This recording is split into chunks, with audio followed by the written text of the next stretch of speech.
Glacial bolts are kinda broken, and the skill tree nodes I'll show you make you almost skip 1/3 of most enemies, including bosses.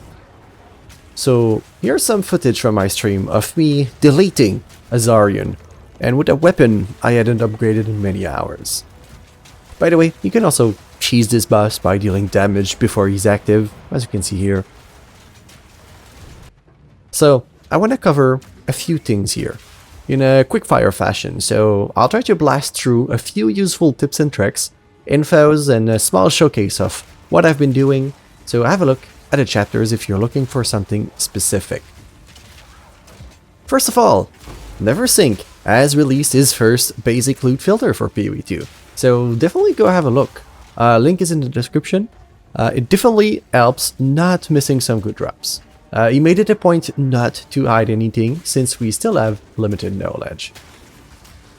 Well, talking of drops, there's a few things you may have noticed.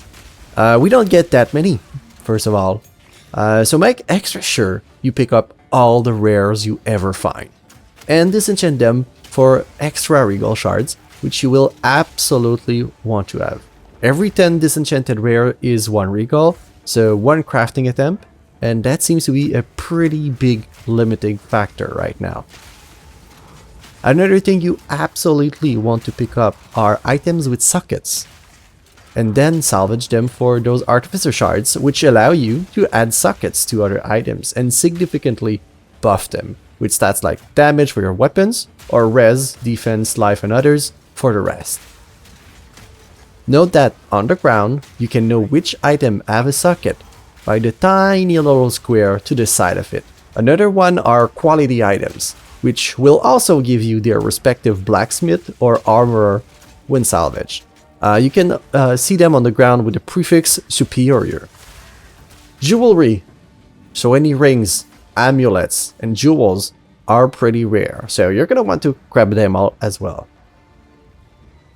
Okay, now open up your map and make sure you haven't missed permanent buffs to your stats.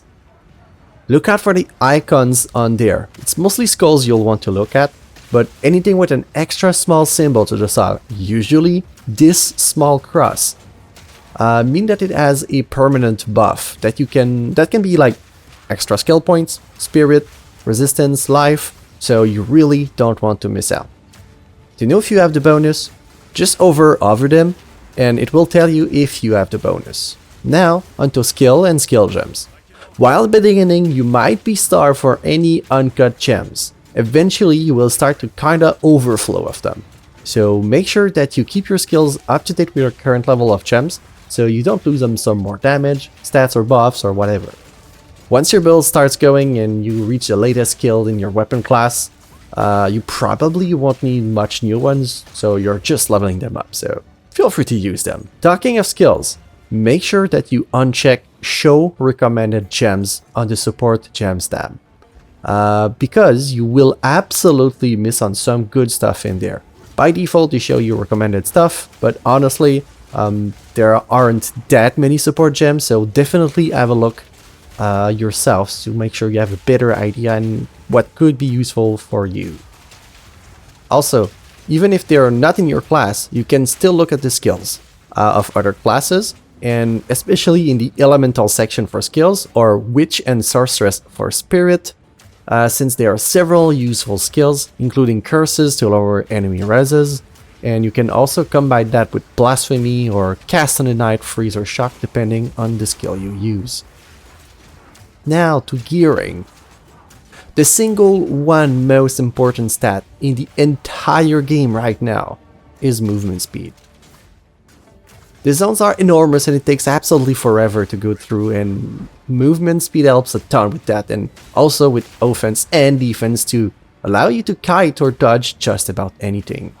Honestly, just get movement speed as high as you can get, and absolutely nothing else matters in your boot. Life res but no MS, trash, garbage, don't want to dodge that. Nothing beats movement speed on boots. You will thank me later. Another obvious thing is never stop looking for upgrades to your weapon. Not having a good one is an absolute slug. By the way, nothing stops you from looking at trade and grabbing a better one for a couple of exalts, maybe just 1 exalt even. That's probably your best bet, even if you have some, just a few exalts around. Have a look, doesn't cost anything for you to check, and you might find a nice gem in there. So, since the weapons are somewhat rare, and it's kind of hard to craft because of the lack of crafting currency, might be a good option. And exalts, really, they are somewhat rare, but not that rare either, and you're likely to get a better result by buying one weapon with those exalts than trying to craft yourself with it, to be honest. But what you'll want to do is check vendor every level. It resets every level, so check it then, and try to find an upgrade, as I mentioned, especially to your weapon or boots. My weapons have been mostly like a good, decent magic base with a nice damage roll on them, and then I've been upgrading that and using regal and the exalts on that, but honestly, probably better to check every level to make sure you don't miss something that can be pretty good in there. Also, don't neglect your flasks. A good life flask can heal you more than your entire life. So, look out for increased amount recovered, or alternatively, instant life flasks. And ideally, either less charge used or increased total charge, so you can get a few more usage, which is quite good on boss fights. Final small tip, dodge roll less. It feels like it's only really good if it saves your life right now. Dodge rolling will absolutely get you stuck in enemies and you will die. It feels like it should be used as little as possible for the most part, and only to dodge big hits. Now, onto my own build. The background footage you've been seeing is me clearing a Dreadnought and Cruel, which is probably one of the tougher zones in the game, and a layout that's pretty bad for my build. And with a weapon, I haven't managed to upgrade for like 2 whole acts, so keep that in mind. For clearing, it's been mostly gas grenade with explosive shot along with oil grenade for debuff and ignites. Unfortunately, gas grenade explosion took a big old nerf hammer to the face already, and that footage, all of it, is after that nerf, so keep that in mind too. But even then, Glacial Bolt absolutely destroys some bosses. In fact, most enemies that have a large model seem to be pretty vulnerable to it, because large models means they kinda destroy the icicles instantly and take a ton of damage from it. Freezing and slowing bosses is also extremely valuable to give you more time to move out and dodge attacks, so Glacial Bolts, switch to Frag Round to burst it, rinse and repeat. As you've seen in the beginning of the video, and in these clips from my stream, the last one turn of the bosses is absolutely trivial. And what's best is, it's usually the hardest part, since usually the end is the hardest phase. Well, what is this sorcery? Well, the tree has this incredible node for finishing enemies. It's Finishing Blows, along with Stars Align, which give a whopping 180% extra damage against enemies on low life, and lucky damage, which is a pretty big multiplier as well.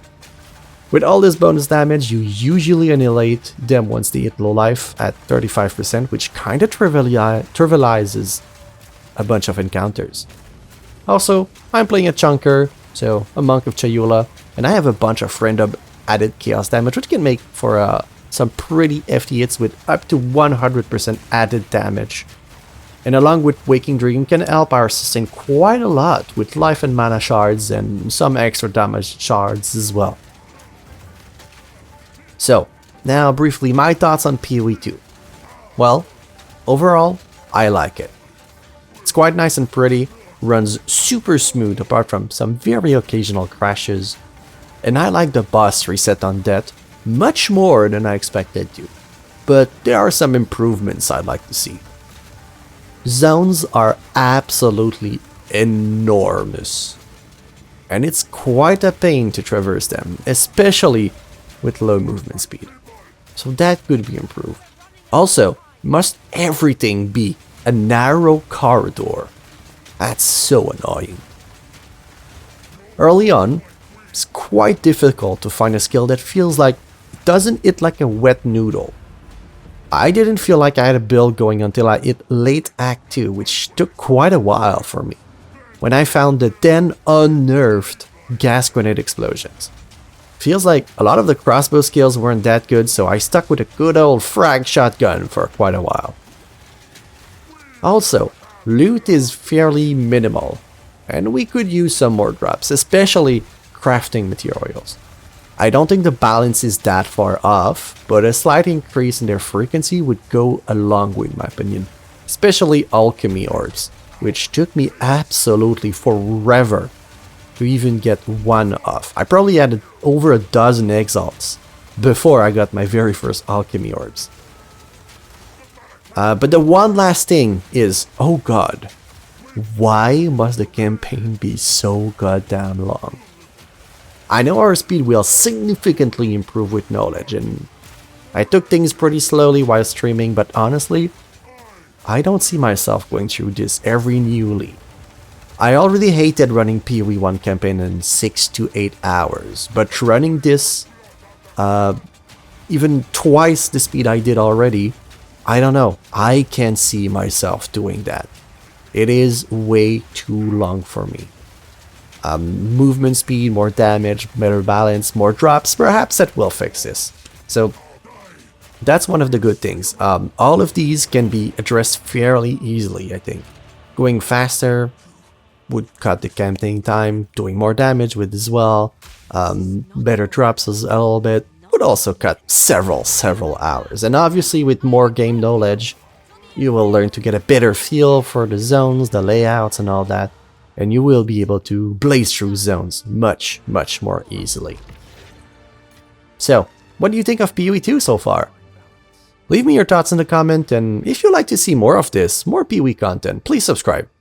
Since you got to this part of the video, well, hopefully you liked it, so thank you so much, and see ya!